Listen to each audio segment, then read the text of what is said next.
The UFC had an overall good year in 2017, where we saw some great fights and new champions being crowned. Along with these good moments, there were also some disappointing moments which have left a massive stain where fans will remember for a very long time. So for this video, I will be discussing 10 worst UFC moments of 2017.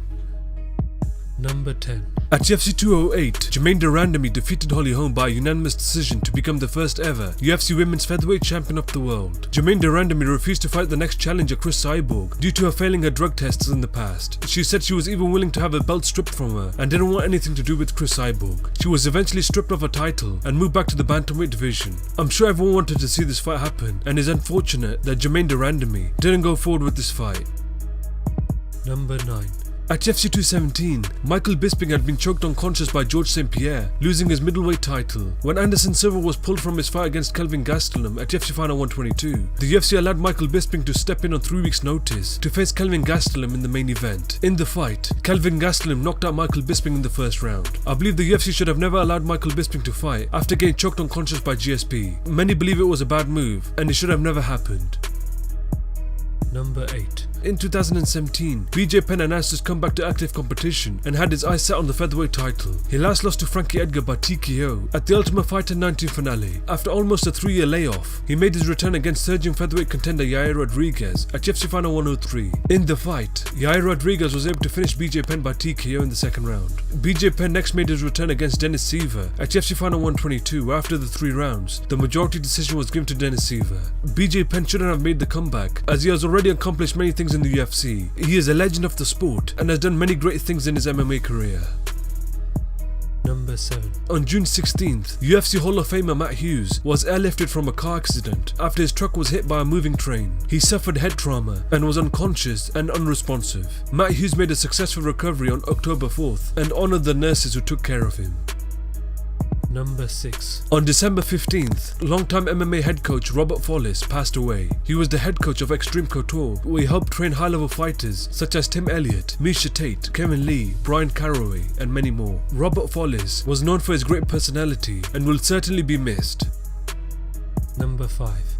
Coming into 2017, Anthony Johnson had put together 3 violent finishes over Jimmy Manuwa, Ryan Bader, and Glover Teixeira. With these 3 victories, he earned himself a title shot at the UFC Light Heavyweight Champion Daniel Cormier at UFC 210. Daniel Cormier had previously submitted Anthony Johnson by a rear naked choke at UFC 187. At UFC 210, Daniel Cormier was able to take Anthony Johnson down, where he sank in a rear naked choke in the second round, forcing the tap. In Anthony Johnson's post-fight interview, he announced his retirement from the sport at the age of 33. Many fans believed that he had the potential to do massive things, but he retired young. Number 4. In the main event of UFC 209, Khabib Nurmagomedov was scheduled to face Tony Ferguson for the interim UFC lightweight title. This was the biggest fight to make in the lightweight division, as both fighters had looked so dominant in the weight class. However, on the day of the weigh-ins, Khabib Nurmagomedov fell ill and was forced to pull out of the fight. Many fans were disappointed, as this fight generated so much interest, where it was being looked at as the main event. Tony Ferguson didn't accept the short notice replacement, and he was also removed from UFC 209.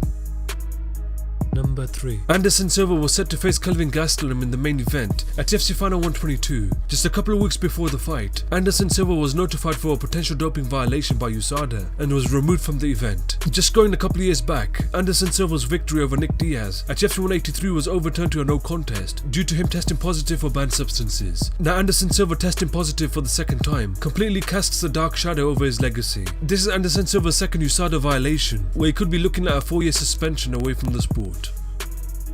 Number 2. Conor McGregor had won the UFC lightweight title after defeating Eddie Alvarez by TKO at UFC 205. His next challenge should have been to defend his title against the next top challenger, but he had his eyes set on a boxing match with Floyd Mayweather. Both parties got together, and the boxing match became a reality, where Conor McGregor would lose by TKO in the 10th round. With Conor McGregor gone for more than a year without defending his title, the UFC lightweight division has been held up, where a number of different contenders are ready for a title shot. Majority of the fans have said that Conor McGregor should have been stripped of the title, so that the division could progress.